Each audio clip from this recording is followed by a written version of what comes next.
So this chapter of Kingdom really showed Osun's true plan actually go into fruition in order to take out the Kisui army. And I even read the chapter several times and even also wrote down a couple of diagrams for the formations as to what exactly goes on in this chapter with each army and what they plan to do and ultimately what should be the outcome.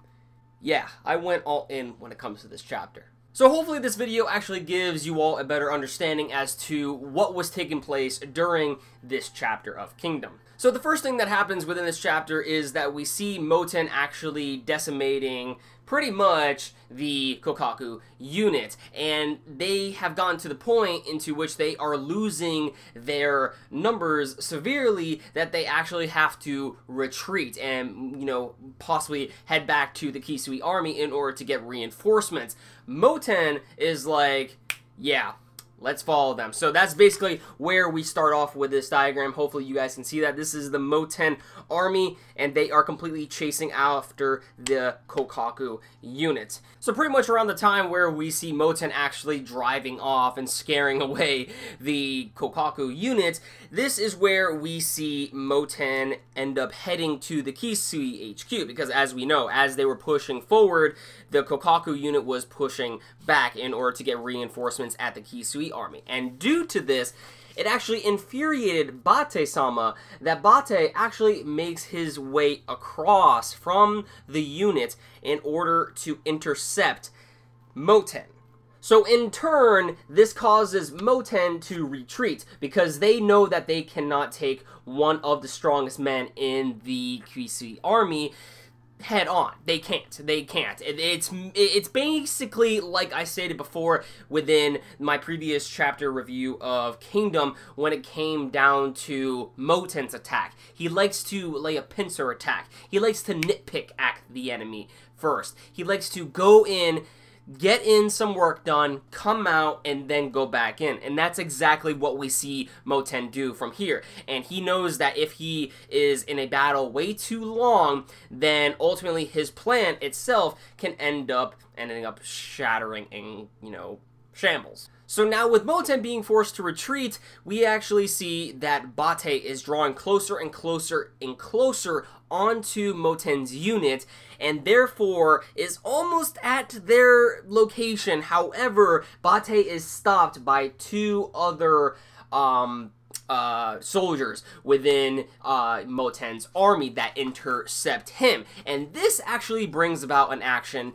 You know, Moten takes this chance into consideration that, hey, they blockaded the big guy. All we need to do now is to just wheel across them all the way into the rear, and we will then be able to take out several enemies before even, you know, Bate can reach us again, therefore giving us more time to lay waste to several enemies before we end up taking him head on. And then this is where it gets fucking juicy. This is where I was really hyped out when it comes down to the battle formations that were playing out. Because while this is going on, Kisui himself is like, yeah, we need to go down in order to help them, but we need to change our formations to do so. We need to create a different pathway in order for us to find an opening. And while they think they have the upper hand with this sort of change in motion, at the same time, where we have Moten and the Kokaku unit fighting about, this is the Kisui army right here in the middle where they changed their formations, we have the Mako unit actually appear. The Mako army, I should say, which is on the Kisui's army's left side now, and I believe there's about at least 10,000 soldiers within that army alone.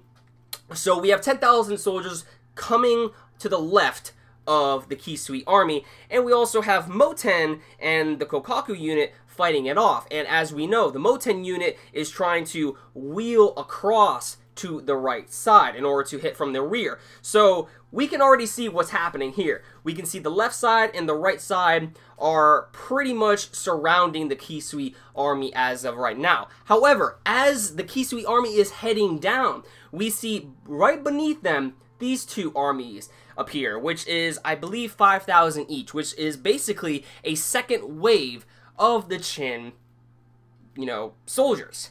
So we have the Kisui army completely sandwiched on the left, the right, and the front side. All they have left is the back. Now, while Moten and Kokaku are fighting it off right here, Kisui has to pay attention to the left and front side for the most part. But if somehow Moten ends up wheeling across to the right side of the Kisui army, they are definitely sandwiched, and there is, you know, most likely no escape for the Kisui army, because if they choose to retreat, all they're going to be really doing is it's just fighting to survive at that point. Like, there is no possible way in which they can actually pull out unless they come out with some grand plan around that ends up getting them out of this sort of situation, unless they, like, break apart, I would say, but to help out the other supporting armies. But at the same time, it doesn't really seem as though, you know, this is actually good for the Kisui army, because just the fact that you have Moten's army laying a pincer attack on them, and then you also have the left army laying a pincer attack from the left, and of course the front, and they're heading down straight towards that path. So Kisui army not looking good. And that is pretty much where the chapter leads off, and Qin has the upper hand, of course. So, how exactly is the other army going to fight, you know, this formation out is going to be very interesting to see, especially what Kisui comes up with, because it seemed ultimately he actually, you know, made a very bad decision. And my boy Osen is just in the background. You know, he kind of sent these armies ahead of time towards the Kisui HQ, and this just tells you that the dude literally, you know, knows what's coming to him ahead of time, and he can actually predict his opponent's movements, which makes him a very, very good strategist. If you could predict your opponent's movements and see what's coming to you, you know, you're taking all account into if they, like, he's taking everything into consideration. He's not only taking, you know, regular tactics and basics as to how to get in and out of a sort of situation, but he also takes into consideration what plan B, C, D, E, F is, you know? So therefore he has, you know, these armies, you know, setting up, you know, in certain locations ahead of time before they end up making their move in order to completely throw off the enemy's awareness, which in turn lowers their morale. And when you lower a army's morale, they ultimately end up getting scared and fucking weaken. So Osen, my man, doing an awesome job. And Moten, keep it up, dude. Try to go for Bate. Try to go for Bate if you can, because if you go after Bate, if you take out one of the army's highest ranking, you know, members, then, hey, this will deal a huge blow to the Kisui HQ army. So, next week's chapter of Kingdom, can't wait for it. I mean, hopefully you guys, you know, really enjoyed this review. This was kind of different compared to my other Kingdom reviews. It kind of just explains, you know, the formations a little bit better. Maybe I'll start doing this more if you guys want me to do something like that. Whenever there are, you know, chapters that are reviewable. Of course, I'll always take into consideration doing live reactions for the Kingdom chapters. But in terms of chapters like this, you know, I think it just shows, you know, a little bit better of an understanding with flashcards, you know. I think it'll be kind of better that way, so that way everyone gets exactly what is going down within the chapter. So yeah, just let me know in the comments down below what you guys thought about my sort of, you know, in-depth, you know, review or explanation on the chapter. Would you want to see more reviews such as this one? Let me know in the comments. Be sure to give this video a like if you enjoyed it, and if you want to see more Kingdom reviews, as well as any other anime and manga related content on the channel, hit that red subscribe button down below, and you'll never miss a video from me. That about does it for this video, everyone. Thank you all for watching. I will catch you all in the next one.